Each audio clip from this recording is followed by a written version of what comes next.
Saya melihat di atas ada dua hal yang ingin saya komentari ya. Satu, yang berperang tidak mungkin dua-duanya dalam posisi benar. Pasti salah satunya ada yang salah. Tapi kalau orang terfitnah, mungkin saja bisa jadi dua-duanya diterima sebagai benar dalam batas tertentu ya. Jadi ada tanda kutip ini benarnya. Nah, kita dalam huruf bahasa Jawa ya, saya pernah diajarin bapak saya, kemudian diceritakan, nah, bapak saya sudah meninggal, bapak saya. Nah, bapak saya juga belum Syiah waktu itu, jadi saya pun belum mengenal Syiah, tapi beliau pernah bercerita dalam huruf bahasa Jawa kita mengenal istilah hana caraka data sawala mangga batanga pada jayanya ya. Hana caraka katanya itu raja yang mempunyai dua pengawal yang sangat setia ya. Nah, Hana Caraka data sawala, kemudian si raja itu memerintahkan satu kepada pengawalnya ini, jaga barang, jangan diberikan sama siapapun yang meminta. Nah, rajanya mengadakan perjalanan dikawal oleh yang lainnya. Nah, yang lainnya ini sama raja berubah pikiran, oh tolong ambil barang itu, bilangin tolong ambil ya. Nah, si raja ini nunggu, si orang ini disuruh ngambil, si pengawal ini datang ke tempat mengambil itu, mereka bersih tegang. Saya disuruh raja ngambil. Kata yang lainnya, saya disuruh raja jangan memberikan pada siapapun. Saya disuruh raja, saya juga disuruh raja. Bertengkarlah mereka, akhirnya berkelahi itu ya.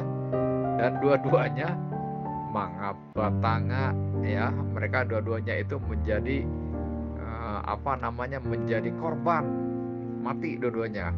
Pada jayanya sama-sama seimbang kekuatannya, tidak ada yang menang, tidak yang kalah, jadi kalah semuanya, mati semuanya gitu. Akhirnya rajanya kembali,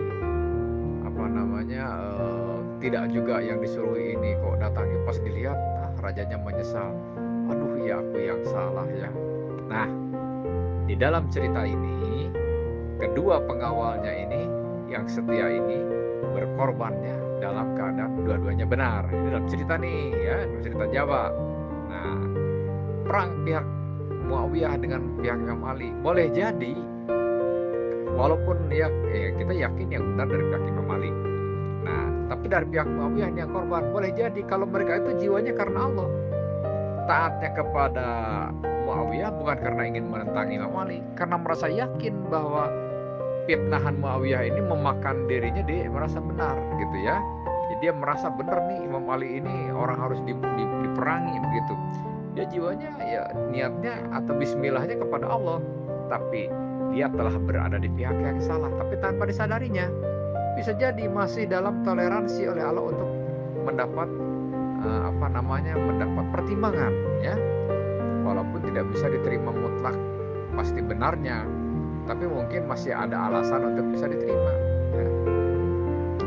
Ini satu analogi dengan saya pernah dengar cerita bahwa ini waktu saya di LDI ini ya, orang yang dari kecilnya gila, orang yang dari kecilnya itu idiot ya, dan orang yang tuli dan buta. Sudahlah buta dan tuli. Nah, ini saat di akhirat nih, tiga golongan orang ini nih, mereka mengajukan gugatan sama Allah. Allah tegur, kenapa kamu tidak beriman padaku? Karena saya tidak tahu. Bukankah sudah aku datangkan utusan berita mengabarkan bahwa aku ini Tuhan untuk diibadahi? Saya tidak tahu ya Allah, saya itu tuli dan buta sejak kecil, saya gila sejak kecil, saya idiot sejak kecil ya Allah, tidak paham. Nah, akhirnya orang ini oleh Allah diterima sanggahannya ataupun keberatannya. Oke, kalau begitu kata Allah ya. Nah, seandainya kamu normal dulu di dunia, apakah kamu akan beriman? Oh iya, saya akan beriman, kata orang-orang tersebut ya. Kalau begitu, saya sekarang akan mengujimu. Nah, masuk kalau aku puji, kamu akan taat tidak kepada perintahku? Oh iya, saya akan taat, kata mereka ya. Sekarang kamu pergi dan masuk ke neraka. Orang itu pada pergi. Begitu sudah di pinggirnya neraka, mereka takut. Aduh, ini panas ya. Aduh, kita kan memohon pada Allah itu nggak mau ke neraka, kok sekarang kita disuruh masuk ke neraka katanya. Nah, mereka nggak mau. Karena mereka nggak mau, akhirnya Allah mengetahui kamu sekarang aja aku beritahu tidak taat. Di dunia pun pasti kamu tidak akan taat. Jadi kamu itu kepada malaikat disuruh katanya tendang saja, ditendang masuklah ke neraka mereka itu. Itu versi di LDI yang saya dengar. Tapi teman saya yang Syiah ada yang bercerita, ya, tidak semuanya katanya yang tidak mau masuk, ada yang mau masuk ke neraka. Dan yang mau masuk ke neraka itu, api neraka itu bagaikan apinya yang saat membakar Nabi Ibrahim, ya. Apa itu? Ya narukuni baldatun thayyibatun, apa itu ya? Saya lupa lagi itu. Jadi wahai api, jadilah kamu itu dingin, kalau nggak salah gitu ya, kurang lebih pemahamannya. Sehingga orang yang mau masuk selamat, ya. Kalau versi LDI tidak satupun orang yang selamat, semuanya tidak berani. Tapi kalau versi teman saya bercerita tidak semuanya itu tidak mau, ada yang mau, dan yang mau inilah yang akhirnya diselamatkan, yang tidak mau inilah yang ditendang beneran jadi ahli neraka. Nah, jadi ini analogi dari yang tadi. Orang yang tadi itu terfitnah, mungkin di sisi Allah dia tuh akan berargumen, ya, akan membuat alasan, ya Allah, saya kan tidak tahu kalau Imam Ali ini benar. Yang saya tahu Imam Ali ini ya seperti dikatakan Muawiyah, dia itu penghalang kemajuan Islam, dia itu pelanggar pokoknya Imam Ali kan dilaknat terus itu oleh Muawiyah itu, dan dipaksa itu, ya, kalau tidak mau dibunuh itu. Nah, orang-orang yang jadi korban mendengar pelaknatan Imam Ali ini, ya tahunya Imam Ali ini bersalah. Maka mereka saat berperang itu sungguh-sungguh atas dasar ketaatan, bukan berarti ingin memerangi Imam Alinya, tapi ingin memerangi kejelekan Imam Alinya yang mereka tahu hasil dari fitnahan pihak Muawiyah. Jadi Muawiyah yang menanggung beban dosanya. Orang ininya kemudian mati dalam membelanya, boleh jadi dia masih tergolong syahid, ya. Nah, ini mirip dengan cerita tadi itu, Hana Caraka dan Tasawala. Mereka mati dua-duanya ini sebenarnya dalam rangka taat, dalam rangka berbakti, ya.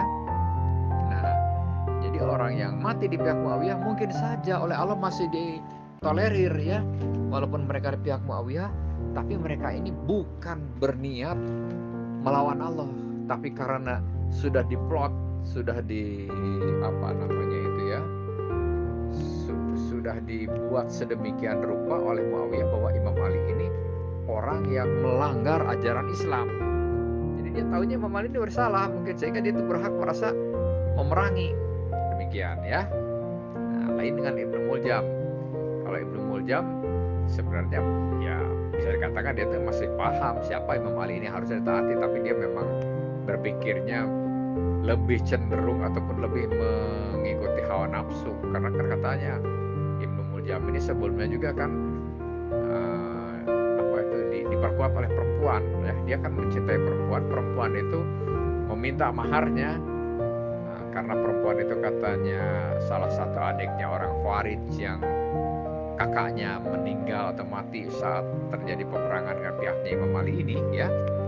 Nah, akibatnya adiknya ini kepada Ibnu Muljam itu berkata, baiklah, aku mau kau persunting menjadi istri, tapi dengan catatan kau harus berhasil dulu membunuh Imam Ali, ya. Jadi Ibnu Muljam ini membunuh Imam Ali ini motivasinya ya mungkin ya bukan lagi memahami Imam Ali ini di pihak yang salah, bukan, tapi dia memang egois saja saat itu, ya. Nah, tapi seandainya ada yang tulus nih, bisa jadi masih ditolerir oleh Allah, seperti orang yang orang yang mati ataupun di dunianya ini memang nggak tahu, yaitu di antara tiga itu kan, tiga golongan itu, ya. Orang yang idiot itu mungkin digolongkan dengan orang yang gila, sama, ya. Nah, yang tuli itu satu bagian lagi. Yang lain itu orang yang sama sekali tidak pernah mendengar adanya utusan. Misalnya orang Ilian pedalaman dahulu ya, yang kerjanya kanibal mungkin, atau orang Indian atau orang Eskimo sana ya, atau orang sekarang ini ada di zaman sekarang orang Sentinel nih ya. Orang Sentinel itu di selatan India itu sebenarnya dengan Indonesia juga masih agak lebih dekat juga ya dibanding ke Indianya. Jadi itu sebenarnya kalau Indonesia kuat secara secara militer, bisa juga saling berebut dengan India ini ya, saling memperebutkan Sentinel ini nih sebelah selatannya India itu. Kabarnya ini Sentinel ini belum sama sekali tersentuh peradaban ya, belum tersentuh modernisasi. Kalau orang berani masuk ke situ, mereka tombak, mereka bunuh ya. Mereka tidak mau bersosialisasi dengan kita. Nah, orang yang begini kan, orang yang keturunan-keturunannya sama sekali tidak tahu Rasul ya, mereka itu tidak pernah mendengar Islam atau ya, kepada Allah ini.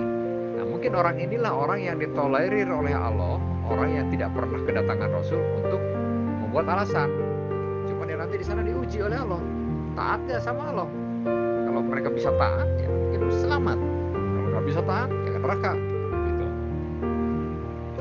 Itu ya satu tadi yang saya lihat di atas itu, masalah dari dua kubu peperangan ini, nggak mungkin kedua-duanya ada yang syahid dua-duanya, pasti salah satunya itu ya.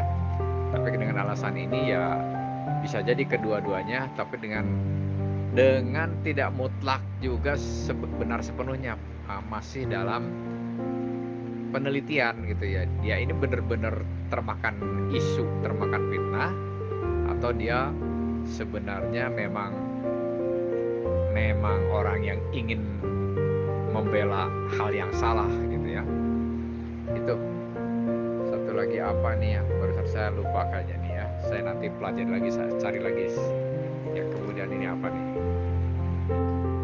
Oh, yang kedua ini nih ya, yang berpendapat dari hadis nih, katanya Imam Ali sampai mengatakan, saya akan mencambuk siapapun yang berani melaknat Abu Bakar. Satu itu. Keduanya, orang yang paling baik sesudah Nabi, satu Abu Bakar, dua Umar, tiga Utsman ya. Baru Imam Ali. Kata Imam Ali ini dalam hadis yang mengemukakan ini ya. Nah, boleh jadi nih ya, ini dalam pikiran saya karena saya juga belum terlalu mendalam ilmu di sini.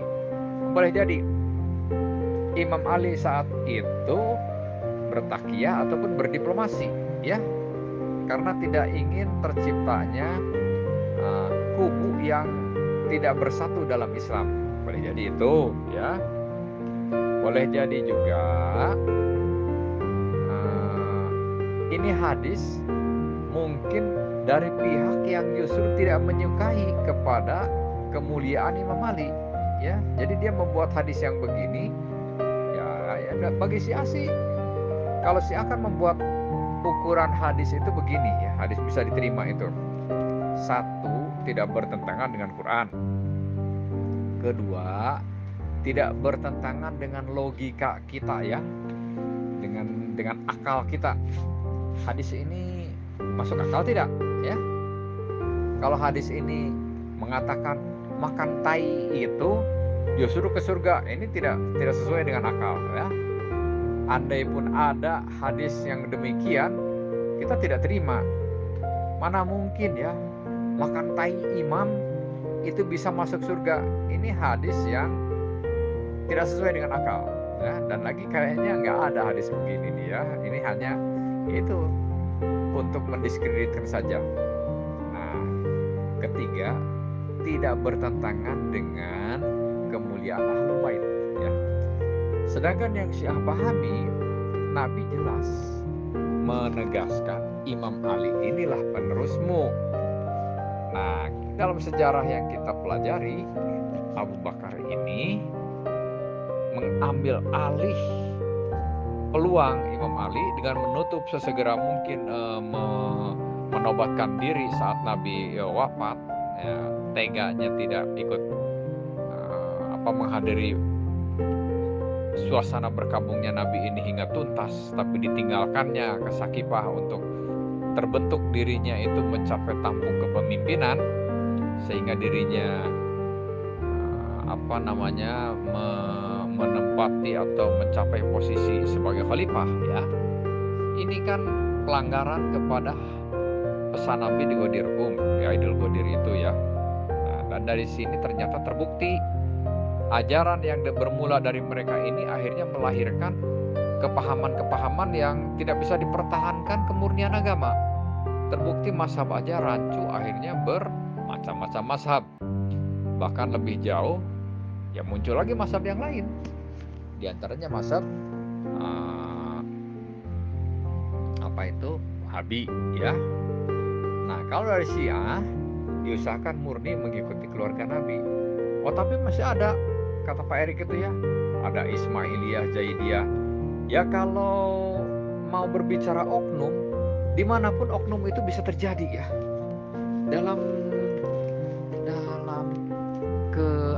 kepemimpinan negara kita pun, ya, Presiden Soekarno itu kan yang paling gigih untuk melepaskan diri Indonesia ini dari cengkeraman penjajahan terutama Belanda, termasuk sekutu, karena Belanda ini bagian dari sekutu Amerika, ya. Belanda ini kan dalam koridornya NATO, sehingga Presiden Soekarno itu mengatakannya, Amerika kita serikat, Inggris kita linggis, dan Amerika ini adalah musuh Asia Raya, demikian, ya.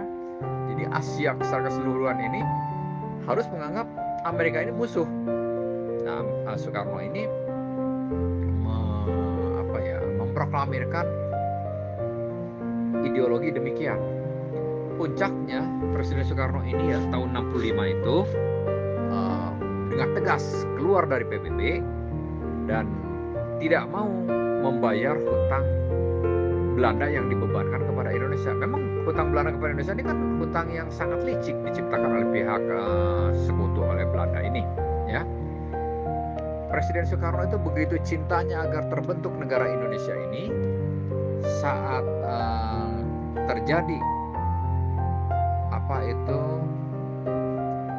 Jepang ini kan awalnya bisa mengalahkan Amerika, ya, sehingga Jepang itu bisa menyerang sampai Pearl Harbor, ya, di sekitar Hawaii. Ya, Pearl Harbor itu diserang oleh Jepang itu sampai, ya, kepayahan lah, ya, sampai banyak rusak itu pelabuhan Pearl Harbor ini.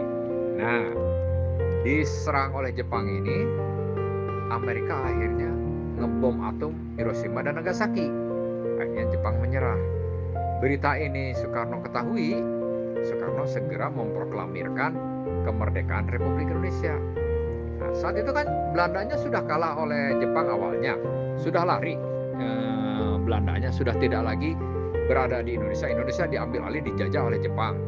Dengan dalih awalnya si Jepang mengatakan mau membantu kemerdekaan Indonesia, tapi ternyata ditunggu-tunggu tidak. Dan sekarang Jepangnya dalam keadaan bisa dikalahkan atau menyerah kepada Amerika. Dimanfaatkan oleh Presiden Soekarno momen tersebut, segera memproklamirkan diri kemerdekaan Indonesia. Nah, Belanda datang lagi, merasa berhak untuk menguasai Indonesia. Peranglah kita dengan Belanda, ya, tahun 45 itu, ya, sampai sekitar tahun 47 Konferensi Meja Bundar. Nah, Konferensi Meja Bundar ini, di situ ketegangan antara pihak Indonesia dan pihak Belanda ini, oke, kita sudahi, tapi dengan catatan, kamu harus membayar hutang-hutang Belanda saat menjajah Indonesia. Jumlah sekian, saya tidak tahu lagi jumlahnya berapa, ya, secara signifikan jumlahnya, salah numerik, ya, angkanya saya tidak tahu lagi. Tetapi Presiden Soekarno demi untuk menyelamatkan kita supaya peperangan ini berhenti, ya udah, kita sanggupi saja. Nah, dari tahun 47 itu, ya, 47 atau 49 itu, ya, dari saat itu Konferensi Meja Bundar itu akhirnya kita terus membayar hutang. yang sebenarnya kan tidak masuk di akal. Orang menjajah itu kan sama dengan orang yang mendolimi, sama dengan orang yang mencuri, ya. Kalau rumah kita ini kecurian motor, misalnya rumah kita, pencurinya ketangkap, kita beradu di pengadilan. Terus kata pencuri itu, nggak apa-apa nih motor, sok kamu ambil lagi motor. Tapi kan aku datang ke rumah kamu itu naik ojek, aku pinjem dong sama itu. Aku sekarang punya utang nih 1 juta. Tolong aku dikasih uang buat bayar hutang ini. Masuk di akal nggak? Lucu kan? Nah beginilah Belanda saat itu. Oke lah, aku berhenti memerangi Indonesia. Tidak akan lagi mengusik-usik kemerdekaan Indonesia. Tapi dengan catatan, tolong bayar hutangku selama menjajah ke Indonesia ini ke IMF sejumlah sekian. Nah, Pak Karno ini mengalah itu bukan berarti mengalah dalam arti membenarkan Belanda, tapi demi menyelamatkan Indonesia. Demikianlah bisa jadi Imam Ali di atas tersebut. Imam Ali mengatakan, Abu Bakar, siapapun yang menghinanya akan aku aku pukul, aku derak, aku lecut. Bisa jadi Imam Ali pun demikian ini, seperti Pak Karno yang mau membayar hutang Belanda, ya. Tapi hakikatnya ya pihak Ahlul Bait tidak akan membenarkan kepada Abu Bakar. Abu Bakar ini justru jelas-jelas yang membuat rusaknya orang mengetahui siapa Ahlul Bait untuk diikuti. Bukankah fakta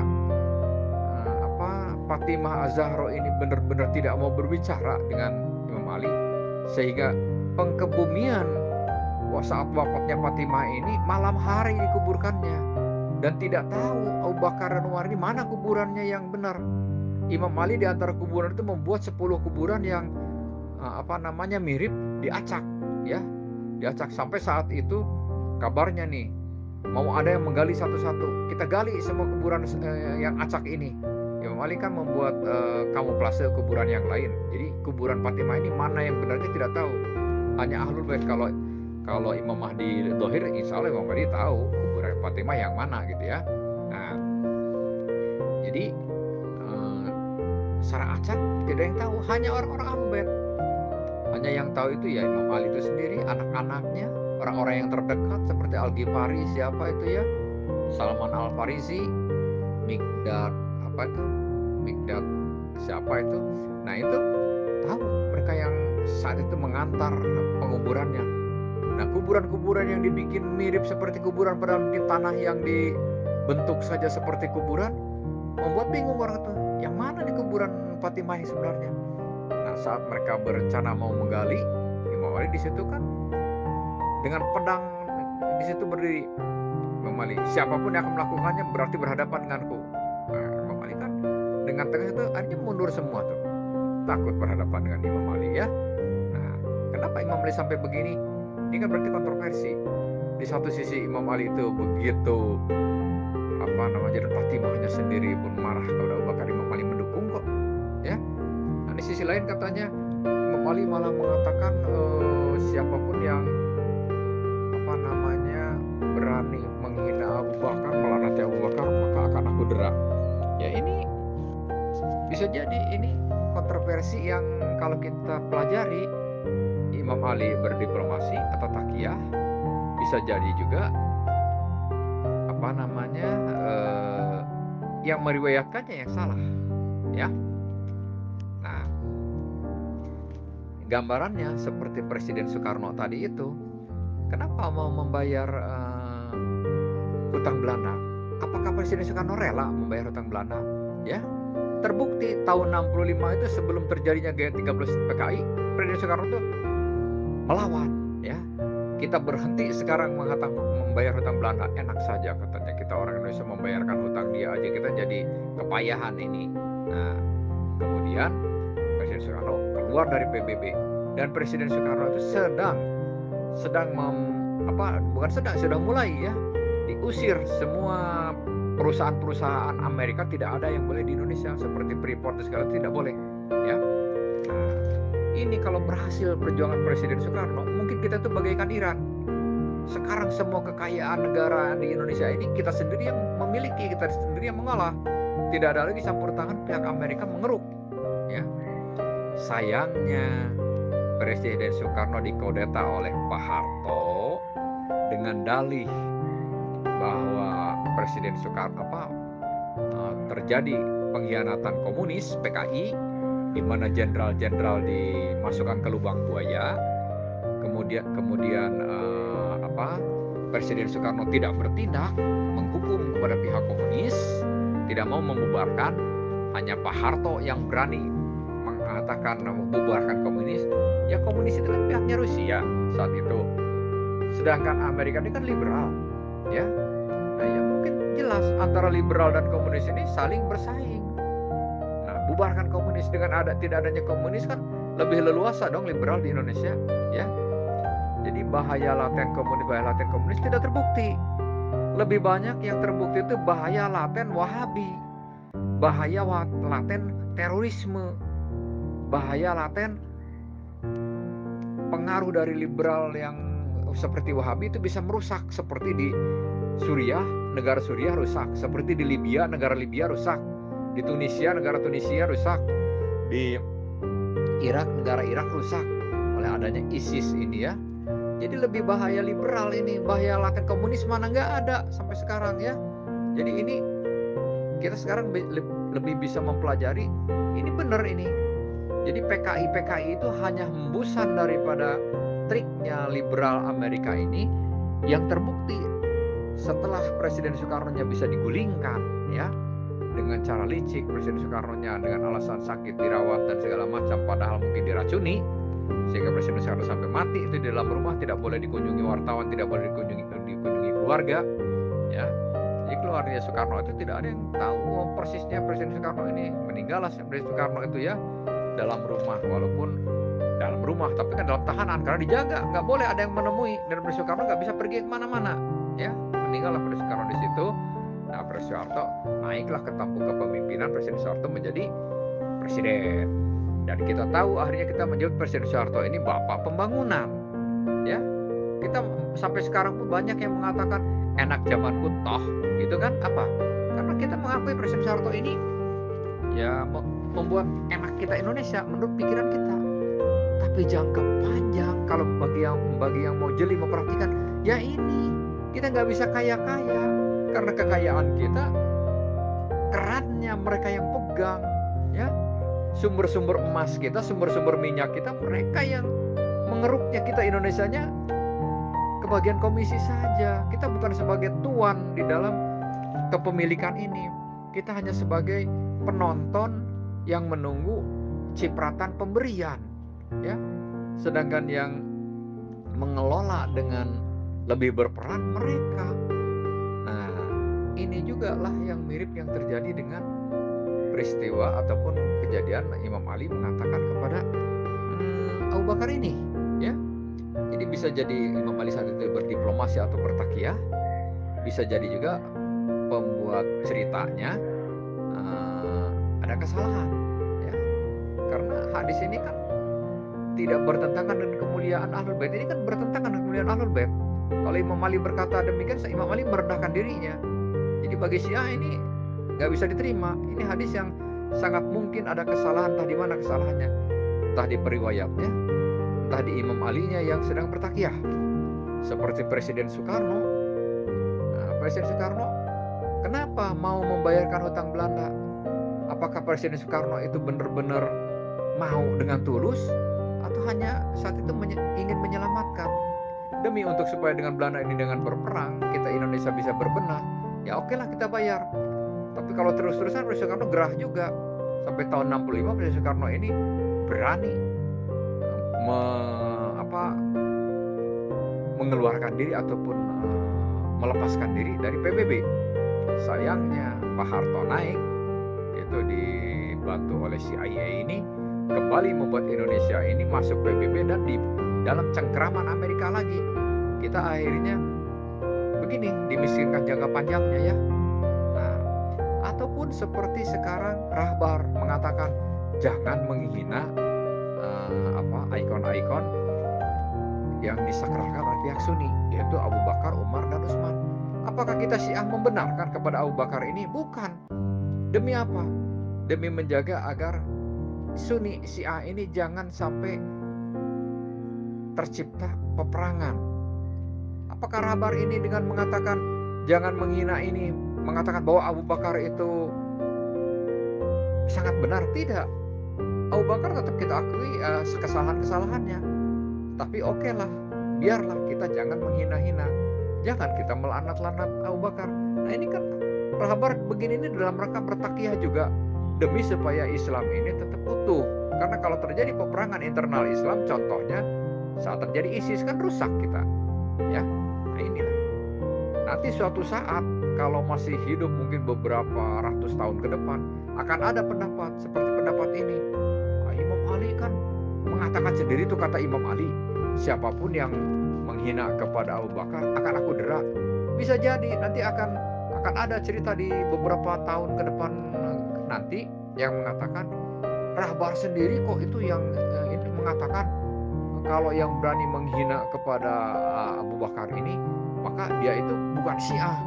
Nah, berarti Syiah, kalau mereka yang menghina ini bukan Syiah. Bisa jadi nanti akan ada cerita begitu di beberapa tahun ke depan ini. Seperti sekarang ada kesimpulan bahwa Imam Ali melarang melaknati kepada, ataupun bukan hanya melarang melaknati, tapi Imam Ali akan menghukum kepada yang melaknati Abu Bakar. Ini saya pikir ya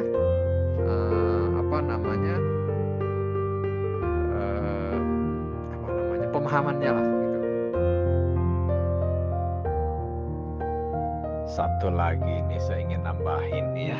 Ini mungkin sudah beberapa hari dia bisa dengarnya. Cuman saya waktu itu nggak sempat ya. Semalam pun kita diajak Zoom ya, diajak apa. Saya nggak bisa ngikutin itu. Nah, ini yang berpendapat di setiap mazhab ada benarnya katanya. Saya sih masih bisa menerima pendapat ini, masih bisa menerima. Tapi kalau semua mazhab benar, saya nggak bisa menerima ya. Pasti mazhab yang benar itu ya itu kayak yang sering mengatakan inna hadhil milati satap tarikuna ala sintani wasabin itu ya. Sesungguhnya ini agama ini akan berpecah menjadi sintani 72, wasab menjadi 2, wasabin dan 70, maksudnya 72 ya. Kulluhum pinar, semua ke neraka. Wahidatun fil jannah, hanya satu yang bisa mencapai surga ini. Dan ini hadis ini dari semua pihak. Di LDII ya, nanti di ujungnya disebut wahyal jamaah, yaitu yang benar itu yang berjamaah. Gimana jamaah itu versinya LDII. Mungkin kalau di Pak Erik nanti mengatakan wahyal Ahmadiyah. Di Kristen mengatakan dia orang yang Kristen, wahyal Kristen, Kristiani ataupun Nasrani. Nanti di Yahudi wahyal Yahudi ya, atau Yehuda itu ya. Nah, atau lagi Yahweh gitu ya. Nah, nanti di Ahlussunnah mengatakan wahyal wasaton, yang tengah-tengah gitu ya. Jadi ini makanya hadis ini tidak populer di Syiah. Ini hadis bisa dikatakan hadis yang diragukan kebenarannya dari Nabi. Tidak mungkin kalau dari Nabi kok menjadi beberapa versi versi penjelasan ya. Jadi sekarang kalau mengatakan menurut Presiden Jokowi, orang Indonesia itu aku adalah yang terbaik misalnya gitu ya. Nah, yang terbaik orang Indonesia itu adalah sesuai jenis kelaminnya misalnya gitu ya. Tiba-tiba kata perempuan orang Indonesia, yang terbaik itu perempuan. Kata yang laki-laki, yang terbaik itu laki-laki. Nah, nggak mungkin Jokowi akan mengatakan demikian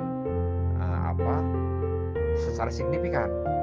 Kalau Jokowi mengatakan semua orang Indonesia yang baik ini ya bisa kita sebut terbaik, boleh jadi ya Jokowi benar mengatakan gitu. Tapi kalau Jokowi mengatakan orang yang terbaik itu adalah laki-laki, orang Indonesia yang terbaik itu adalah laki-laki Indonesia, atau orang yang terbaik itu adalah perempuan Indonesia, nggak mungkin, nggak akan mungkin begitu ya. Tapi ucapannya diklaim oleh kedua belah pihak, baik itu oleh laki-laki oleh perempuan. Laki-laki yang mengatakan yang terbaik itu laki-laki, perempuan mengatakan perempuan, dan dua-duanya mengatasnamakan ucapan Jokowi. Nah, nggak mungkin kan? Itulah gambarannya ya, yang tidak diterima oleh Syiah. Nggak mungkin Nabi ini mengatakan yang terbaik itu secara signifikan. Itu hanya pengakuan mereka ya. Jadi yang terbaik itu mungkin kembalinya ya yang sesuai dengan mengikuti Nabi. Nah, sesuai ini siapa? Kita asli uji terus. Sunnah wal Jamaah merasa sesuai dan yang lain merasa sesuai. Syiah juga menjelaskan yang sesuai itu begini gitu ya. Yang bisa kita buktikan sesuai ini yang mana nanti? Karena semua juga mengklaim ya, seperti kecap semua mengklaim ataupun mengaku begitu bahwa kecap itu nomor satu. Kecap merek apapun mengaku nomor satu. Yang sebenarnya kecap nomor satu yang mana? Ya kita rasakan ya.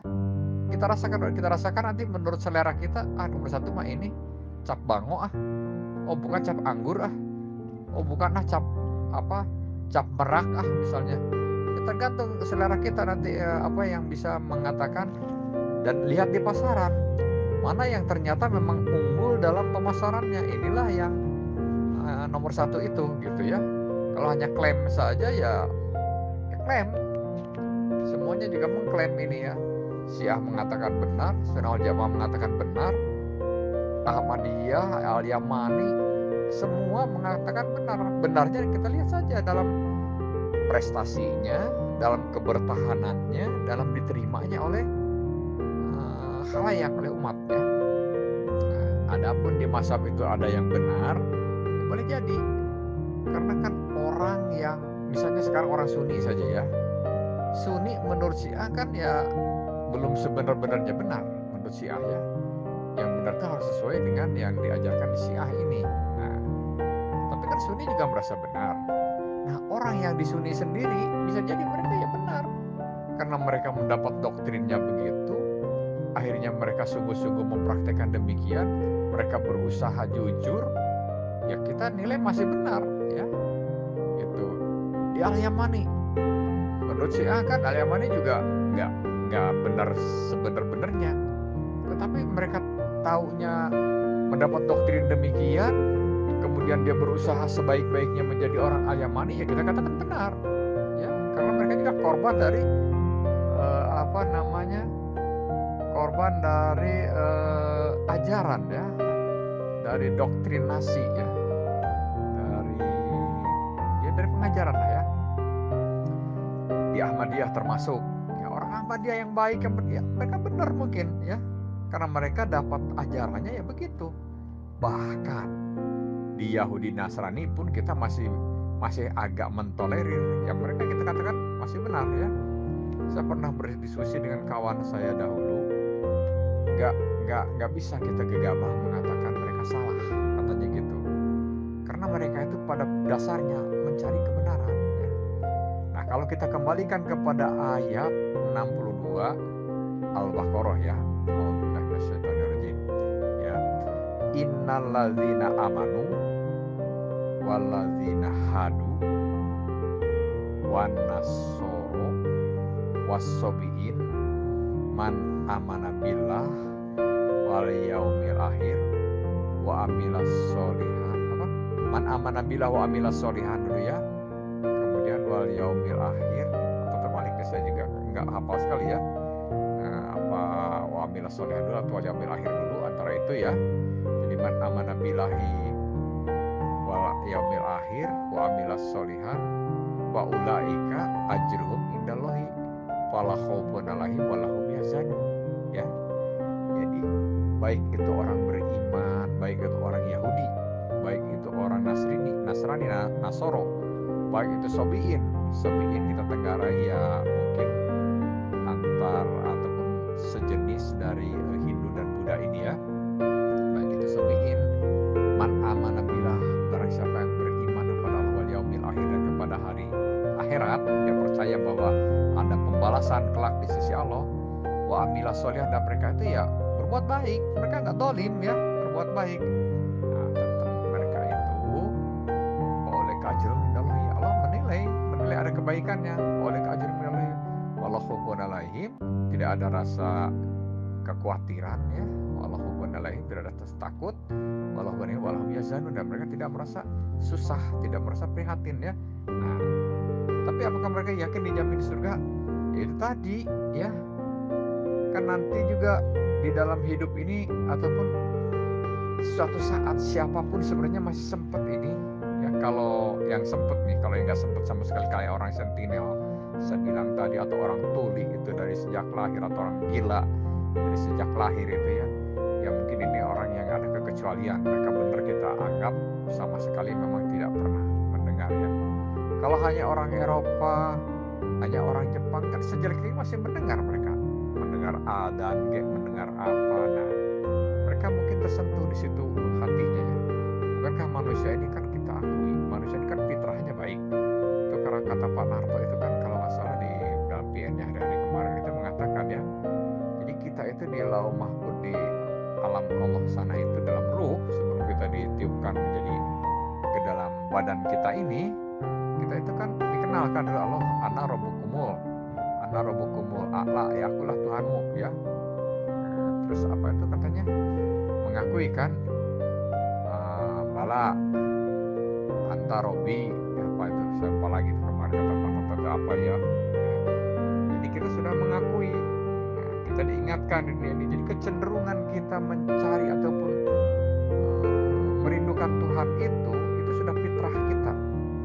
Nah, jadi orang-orang yang seperti orang Jepang, mereka saat mendengar Islam, kadang-kadang mungkin membaca Quran, kadang-kadang mendengar nasihat atau apa, itu setidaknya sedikitnya fitrahnya tadi itu seperti bersentuhan. Nah, saat bersentuhan itu, dia sendiri bagaimana mengikutinya? Dia sendiri ada nggak kecenderungan ingin apa namanya, ingin mendalami, atau dia ingin mengabaikan? Kalau dia tetap ingin mengabaikan, ya itu tadi berarti tidak dalam koridor baik ya. Kalau dia dalam koridor baik, ya dia ataupun ada kecenderungan baik, dia akan tersentuh walaupun hanya mendengar sedikit. Karena kalau orang dapat hidayah itu, saya dengar ya, dapat hidayah berarti dia mengikuti fitrah baiknya ya. Nah, orang yang dapat hidayah, yang fitrah baiknya ini berfungsi begitu normal ya. Katanya orang membaca ataupun melihat ada sobekan Quran atau sobekan ayat, mungkin di apa, kayak dibungkus makanan atau di apa, di situ ada ayat Quran, dia dibaca satu, itu cukup membuat hatinya menjadi penasaran dan tertarik. Apa sih itu Islam? Dia cari sampai di akhirnya menemukan Quran, dia baca, dia pelajari, lama-lama di akhirnya masuk Islam. Ada begitu kita dengar ya. Ada orang yang anak kecil nih, kadang-kadang dia saya dengar ya, ibunya seorang Kristen ini ya, tapi anak kecil itu sering bergaul dengan temannya orang Islam yang bagaimana tiba-tiba hatinya itu, saya ingin jadi orang Islam. Orang anak masih kecil. Salam. Nah, ada tamu barusan ketuk-ketuk pintu nih. Ya alhamdulillah dikasih makanan nih dari orang yang hajatan ya. Nah, kembali ingin saya teruskan sampai mana tadi, saya jadi lupa ini. Intinya di dalam mazhab-mazhab itu ada kok memang orang yang baik ya, ada orang yang tulus. Tapi mazhabnya sendiri ya itu tidak semua baik ya. Sunnah wal Jamaah ini kan awalnya dari tahun berapa ya? Awalnya sekali kan dari orang yang itu dari pihaknya pihaknya Abu Bakar. Abu Bakar awalnya sudah berani nih melanggar Nabi, akhirnya tercipta dua kubu ya, walaupun tidak ya memang itu tadi menjaga agar Islamnya itu jangan berpecah, tapi mau tidak mau dua kubu ini sudah tercipta. Satu kubu yang keluarga Nabi yang mempertahankan ataupun yang percaya bahwa Nabi ini ada pelanjutnya, dan kubu lain yang mempercayai tidak, pelanjut Nabi ini ya hasil musyawarah dong, begitu ya, hasil musyawarah ini. Dan yang hasil musyawarah ini jadilah kubunya Abu Bakar, Sunni ini ya. Terus Umar, Utsman, walaupun Imam Ali berkesempatan, tapi kan benih-benihnya tidak sukanya kepada keluarga Nabi ini tumbuh di Muawiyah ini, sehingga Muawiyah ini membuat ataupun membentuk pasukan untuk memerangi, sehingga terjadi perang Siffin dengan Imam Ali ini. Nah, berdampak lagi kepada adanya muncul Khawarij ini, pihak yang keluar dari pihak Imam Ali, yang menganggap Imam Ali ini tidak berpegang pada hukum, ya, mereka merasa paling lebih tahu dengan kebenaran. Jadi proses terjadinya terfitnahnya Imam Ali ini awal-awalnya dari kubu yang awalnya ya Abu Bakar ini. Inilah yang melahirkan akhirnya tumbuh suburnya adanya bermazhab-mazhab ini, ya. Nah, di pihak Imam Ali akhirnya termarginalkan, minoritas sampai sekarang. Syiah itu kan selalu dianggap sesat, terutama dari pihak orang Wahabi itu, ya, kayak di grup Syafi'i Sauris itu selalu kita mengatakan Idul Qadir, dia katakan hari ketetapan sesat, hari kesesatan Syiah, katanya begitu, ya. Nah, jadi selalu saja sampai sekarang pun Syiah ini diposisikan ataupun didiskreditkan. Nah, ini dimulai dari saat itu, ya. Selanjutnya di zaman, ya, kan imam-imam terus, ya, imam di pihak Al-Bait ini di zaman Ja'far Shadiq lebih leluasa mungkin menyampaikan dakwah-dakwahnya. Diakuilah keilmuan Ja'far Shadiq ini ilmu yang melebihi daripada yang lainnya, sehingga pada belajar, termasuk Imam Hanafi, Imam Maliki, ya, belajar ke sana. Imam Hambali,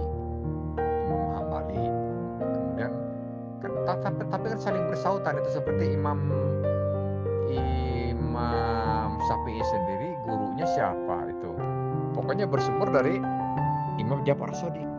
Tapi kenapa mereka mengakui Imam Ja'far Shadiq ini keilmuannya, mereka tidak jadi Syiah? Lah, saat itu yang jadi penguasa siapa?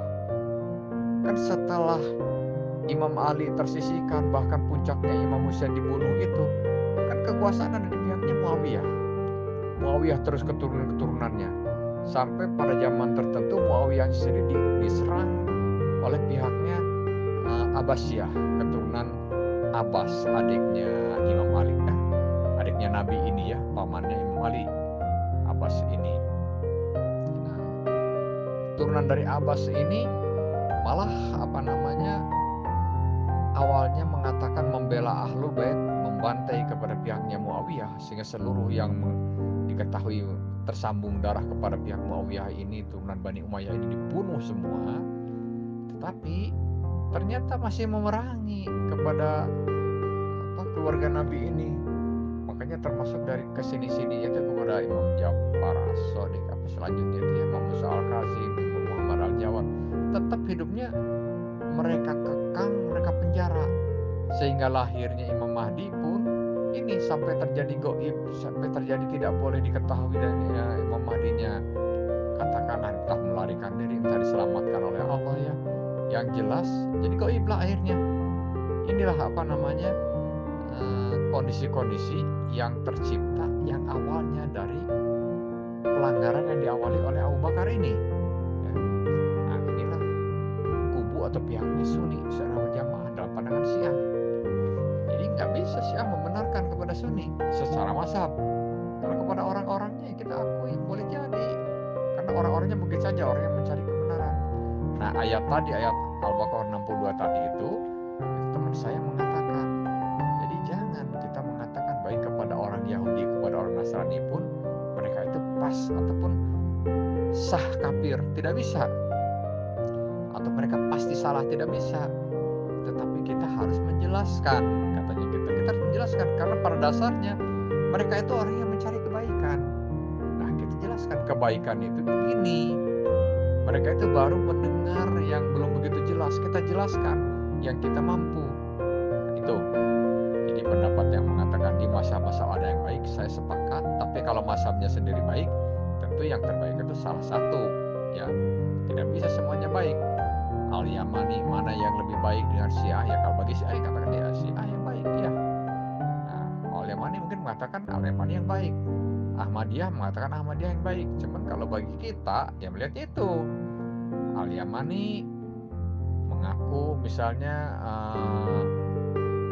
telah ada utusan Imam Mahdi, tapi kita kan meminta sepak terjangnya, bercirikan orang-orang yang berjuang di jalan Allah, kan kadang-kadang mesti tanda tanya. Tampil wajah saja nggak berani memunculkan demi keselamatan. Ini terkesan seperti keimanannya akan pertolongan Allahnya pun dirinya sendiri nggak begitu kuat, tapi mengajak kita untuk supaya mengikutinya. Bagi kita, apakah harus diikuti orang yang jiwanya masih terkesan pengecut? Kalau orang yang masih yakin di jalan Allah, nggak perlu terlalu takut. Ini terlalu takut. Kalau terlalu takut tidak mencerminkan orang yang bersama Allah dong. Nah, ini kan meragukan. Ahmadiyah mengaku-ngaku Nabi, tapi dalil-dalil untuk Nabi Muhammad dipakaikannya. Dan yang kita ketahui di Syiah ini ada imam-imam pelanjutnya, nggak pernah kita dengar mengarahkan ada ke Mirza Ghulam Ahmad ya. Bahkan di ayat yang lain jelas-jelas mengatakan Nabi itu sudah penutup. Jadi kita kan sulit menerima. Nah, Sunnah wal Jamaah ini kita juga tidak bisa menerima mutlak benarnya. Beberapa hal kita akui, mungkin kita terima lah ya, hal-hal tertentu sejalan benar. Nah, jadi kesimpulannya kita tidak dalam membuka front ya, karena seperti Imam Ali tadi itu ataupun Presiden Soekarno dahulu, tetap kita mengedepankan bagaimana supaya tercipta atau menghindari peperangan atau menghindari kerugian ya. Tetapi walaupun kita tidak menciptakan front, bukan berarti kita mengakui mutlak menerima benarnya.